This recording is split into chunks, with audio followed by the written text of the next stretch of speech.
প্রিয় মুসল্লি ভাই আমার, আমানতকারী এটা কি জিনিস?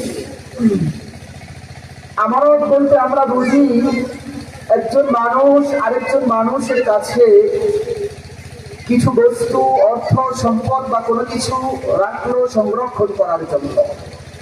যার কাছে এগুলো রাখলো ওই ব্যক্তি সেগুলো সংরক্ষণ করবে, সময় মতো প্রয়োজন অনুযায়ী যে রেখেছে তাকে ফিরিয়ে দিবে। আমরা আমানত বলতে এতটুকুই বুঝি।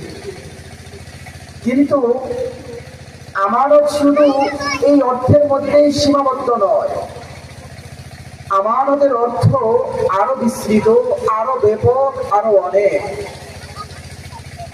আমানতের অর্থ কেমন ব্যাপক সেটা আমরা কোরআন হাদিসের আলোকে জানব। আল্লাহ তাআলা আমাদেরকে ফরজ হিসেবে যে ইবাদতগুলো পালন করতে বলেছেন, যেমন নামাজ, রোজা, হজ, যাকাত, যেগুলোকে ইসলামের পঞ্চভিত্তি বলা হয়। বুনিয়াল ইসলাম আলা খামসাতি শাহাদাতু আল্লা ইলাহা ইল্লাল্লাহ। ইসলামের ভিত্তি হলো 5টি জিনিসের উপর। একটা হলো ঈমান আনা কালিমা তাইয়্যিবা পাঠ করা। 2 নম্বর হলো ইকামিস সালাহ ওয়া ইতাইজ যাকাত, যাকাত আদায় করা, নামাজ আদায় করা। ওয়াল হজ্জ ওয়া সাওমি রমাদান, হজ করা, রমজান মাসে রোজা রাখা। এই ইসলামের 5টি যে ভিত্তি রয়েছে, এগুলো সহ আর যে ফরজ বিধানগুলো রয়েছে, এগুলোকে বলা হয় হুকুকুল্লাহ, আল্লাহ তাআলার হক, আল্লাহ তাআলার অধিকার। এগুলো পালন করতে হবে আল্লাহ তাআলার অধিকার হিসাবে। এই সব দায়িত্ব আমাদের উপর আমানত। এমনই ভাবে আরো কিছু রয়েছে হুকুকুল ইবাদ, বান্দার অধিকার। কেউ আমার কাছে কিছু টাকা পয়সা রাখলো, ঋণ অর্থ, যে আমার কাছে টাকা পায়, আমি কোনো বস্তু করে পাইলাম, হারানো বস্তু, এগুলোকে হুকুকুল ইবাদ, বান্দার হক বলা হয়, মানুষের হক বলা হয়, যেটা মানুষকে আমার কাছে ফিরিয়ে দিতে হবে। আমার কাছে এইগুলো হলো আমানত। এগুলো পালন করা আমাদের জন্য আবশ্যকীয়, অবশ্য কর্তব্য। যেমন আল্লাহ তাআলা পবিত্র কোরআনে সূরাতুল আহজাবের 72 নং আয়াতে বলেন, ইন্না আরাদনাল আমানাতা আলাস সামাওয়াতি ওয়াল আরদি ওয়াল জিবাল ফাবাইনা আন ইয়াহমিলনাহা ওয়া আশফাকনা মিনহা ওয়া হামালাহাল ইনসান ইন্নাহু কানা যালুমান জাহুলা। ও আমার মুসলমান বন্ধুগণ, মহান আল্লাহ তাআলা বলতেছেন, নিশ্চয়ই আমানতকে আমি পাহাড়, জমিন, আসমানের সামনে পেশ করেছিলাম। এই আমানতকে তারা বহন করতে অস্বীকার করলো এবং ভয় পেয়ে গেল। কিন্তু মানুষ এই আমানতকে গ্রহণ করলো। মানুষ বড়ই জুলুমবাজ, বড়ই জালেম এবং তারা বড়ই অজ্ঞ। এই যে আয়াতের মধ্যে আল্লাহ তাআলা যে বলেছেন যে আমি আমানতকে পাহাড়ের সামনে রেখেছিলাম, এই আমানত কি? এই আমানতের মধ্যে আল্লাহ তাআলার আদেশ নিষেধ, আল্লাহ তাআলার ইবাদত, নিয়মিত ইবাদত করা, নিজের হাত, পা, চোখ, কান সবকিছু নিয়ন্ত্রণ করা, গুনাহ থেকে বেঁচে থাকা, হালাল উপার্জন করা, হারাম থেকে বেঁচে থাকা। এক কথায় পুরা শরীয়ত এই আমানতের মধ্যে চলে এসেছে। আল্লাহ তাআলার যেই ফরজ বিধান সহ যেই বিধানগুলো রয়েছে, যেগুলো মানা আমাদের জন্য আবশ্যক, পূর্ণ শরীয়ত আমাদের কাছে আমানত হিসাবে রয়েছে।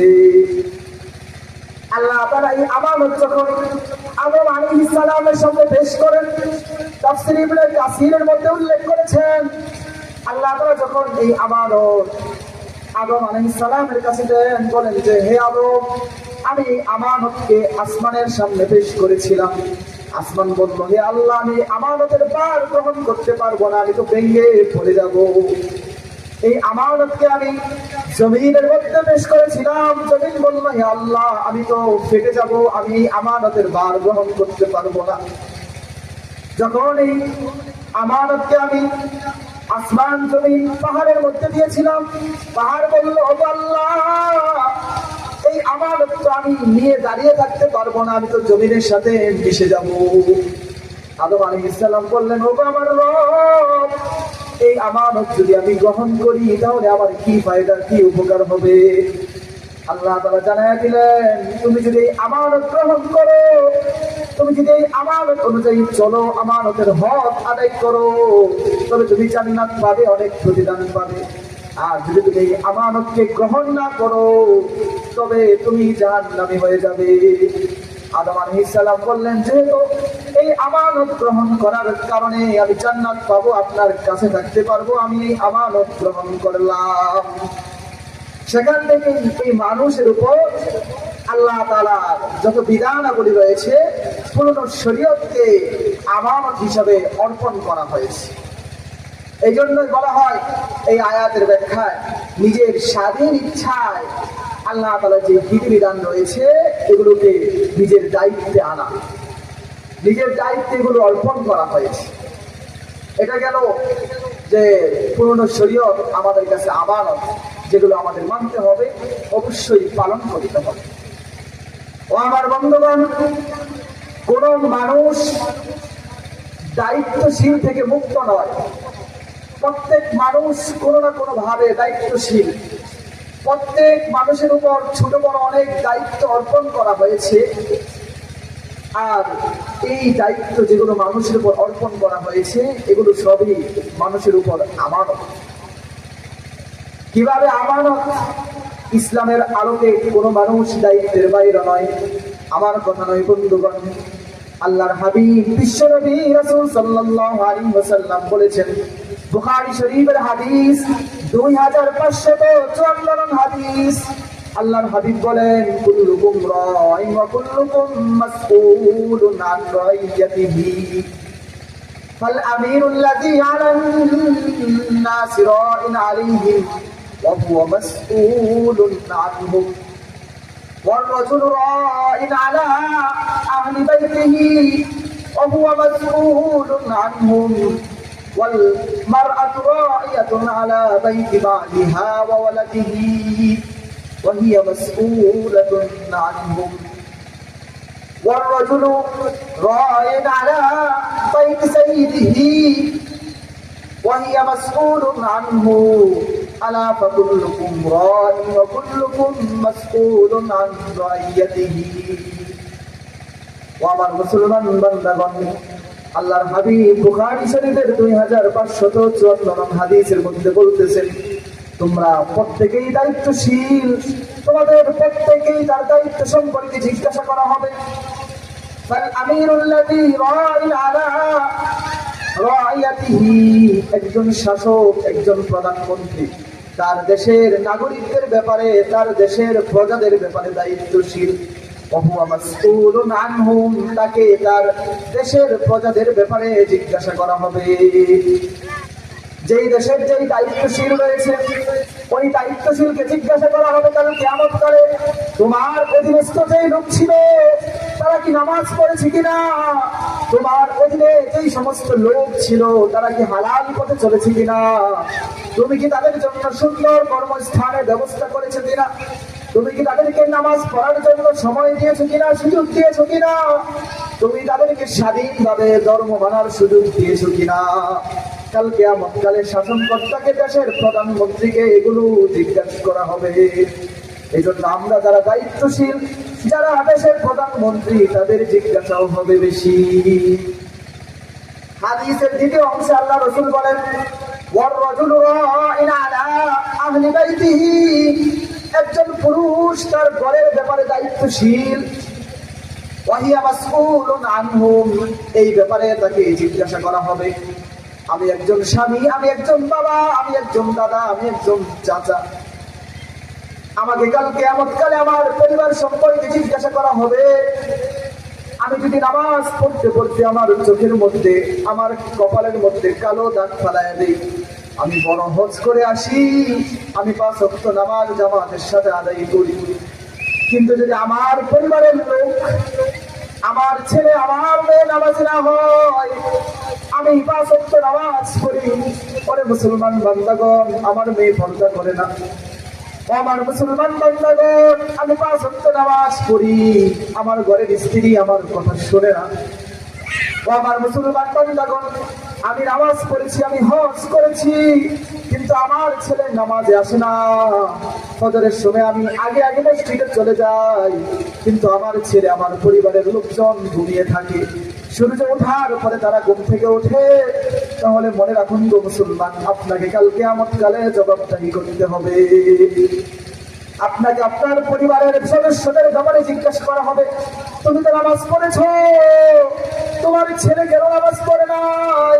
তুমি হজ করেছো, তোমার মেয়ে কেন পর্দা করো নাই? এগুলো যখন আমাকে জিজ্ঞাসা করা হবে গো বন্ধু, তখন কিন্তু আমার ছুটার কোনো সুযোগ নাই। আমার নামাজ, আমার হজ তখন কোনো কাজে আসবে না। এমনই ভাবে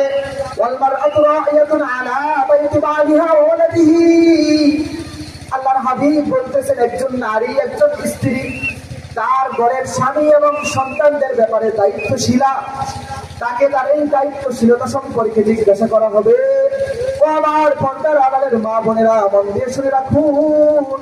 আপনি মনে করতে পারেন আমরা তো ঘরে থাকি, আমার কোনো দায়িত্ব নাই, কিন্তু মনোযোগ দিয়ে শুনুন।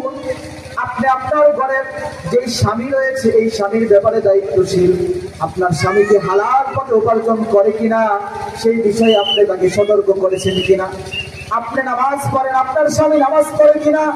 আপনি হালাল পথে তাকে চলার জন্য নির্দেশ দিয়েছেন কিনা? আপনি তার সন্তান ছেলে মেয়েদেরকে সুন্দর আদব কায়দার শিক্ষা দিয়েছেন কিনা? এই বিষয়ে আপনাকে জিজ্ঞাসা করা হবে।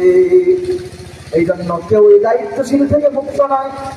তারপর আল্লাহ রাসূল বলতেছেন, আবদুর রাজুলি রাইন আলা মালিকি সাইয়িদিহি, একজন বান্দা, একজন গোলাম, একজন চাকর তার মালিকের সম্পদের ব্যাপারে দায়িত্বশীল। এই সম্পর্কে তাকে জিজ্ঞাসা করা হবে। আমি যদি তার অধীনে চাকরি করে থাকি, বা আমার অধীনে যদি কোনো গোলাম থাকে, কোনো চাকর থাকে, এই বিষয়ে তাকে জিজ্ঞাসা করা হবে। আলা ফাকুল্লুকুম রাইন ওয়া কুল্লুকুম মাসউলুন আন রাইয়াতিহি। সুতরাং তোমরা প্রত্যেকেই দায়িত্বশীল, তোমাদের প্রত্যেককেই তার দায়িত্ব সম্পর্কে জিজ্ঞাসা করা হবে। তাহলে কোরআনের আয়াত ও হাদিস থেকে আমরা এতটুকু বুঝলাম, এতটুকু জানলাম যে আমরা প্রত্যেকেই দায়িত্বশীল, কোনো না কোনো ভাবে আমরা দায়িত্বশীল। এই দায়িত্বশীল সম্পর্কে আমাদেরকে জিজ্ঞাসা করা হবে, কাল কিয়ামত কালে আমরা জিজ্ঞাসিত হব। এই কোরআন আয়াতের হাদিস থেকে আমাদের সামনে অনেক কিছু আছে যেগুলো আমানত হিসাবে, আমি যদি এক এক করে বলি, যেমন সম্পদ, এটা আমাদের কাছে আমানত। এই সম্পদ আমানত, এটার দাবি কি? সম্পদকে কল্যাণময় কাজে, ভালো কাজে ব্যয় করা, প্রয়োজনীয় কাজে ব্যয় করা। আমি যদি এই সম্পদকে খারাপ কাজে, অযথা ব্যয় করি, নষ্ট করে ফেলি, তাহলে আমানতের খেয়ানত হবে। আমাদের আমানতকে খাঁটি ভাবে, সুন্দর ভাবে ব্যবহার করতে হবে। আমাদের সম্পদকে সঠিক জায়গায় ব্যবহার করতে হবে। এমন যদি আমরা বলি উত্তরাধিকারী সম্পদ, এটাও আমাদের কাছে আমানত। উত্তরাধিকারী যিনি রেখে মারা যান, উত্তরাধিকারী হিসাবে কিন্তু আমরা সেই সম্পদের মালিক হয়ে যাই। তখন দায়িত্ব হলো সেই সম্পদের হকদারের কাছে পুঙ্খানুপুঙ্খানুভাবে তাদের যে অংশ রয়েছে সেটা ফিরিয়ে দেওয়া। কিন্তু আমাদের সমাজের চিত্র তো ভিন্ন। আমার বাবা যদি মারা যায়, আমার বোনদের যে অংশ রয়েছে সেটা আমরা বঞ্চিত করে দেই। বোনদের অংশে আমরা এড়িয়ে বিনিয়ে দিতে চাই না। এমনই ভাবে আমাদের সমাজের চিত্র আরো দেখা যায়। আমার বাবা মারা গিয়েছে, আমি বড় সন্তান। এই সন্তান হিসাবে আমার ছোট যেই ভাই বোন রয়েছে তাদেরকে এতিম হিসাবে আমি লালন পালন করে থাকি। এই লালন পালন করার ফলে আমার যে ছোট ভাই বোন রয়েছে তাদের সম্পদ আমি নিজের নামে করে দেই, তাদেরকে আমরা ঠকায় দিই। অথচ ইসলামের নির্দেশ হলো তাদের সম্পদ পরিপূর্ণভাবে বন্টন করে তাদের হকদারের কাছে ফিরিয়ে দেওয়া। আল্লাহ তাআলা সূরাতুন নিসার মধ্যে বলেন, ইউসিকুমুল্লাহু ফি আওলাদিকুম। আল্লাহ তাআলা তোমাদেরকে নির্দেশ দিচ্ছেন তোমাদের যে উত্তরাধিকারী সম্পদ আছে সেটা তোমাদের সন্তানদের মধ্যে সুষম সমানভাবে বন্টন করে দাও, যার যতটুকু অংশ রহিয়াছে। এমনই ভাবে আমরা যদি বলি সন্তান এটা আমাদের কাছে আমানত, সন্তান বড় একটা নিয়ামত আল্লাহ তাআলার। বিবাহের পর যদি সন্তান না হয় আমরা উদাস হয়ে যাই, পাগল হয়ে যাই। এই ডাক্তার থেকে আরেক ডাক্তার, এই কবিরাজ থেকে আরেক কবিরাজের কাছে আমরা চলতে থাকি, সন্তান সন্তান করতে থাকি। এই সন্তান কিন্তু আল্লাহ তাআলার বড় একটা আমানত আমাদের কাছে। সন্তান কিভাবে আমানত হয় ভালো করে বুঝুন। এই সন্তানকে স্বাস্থ্যের দিকে লক্ষ্য রাখা,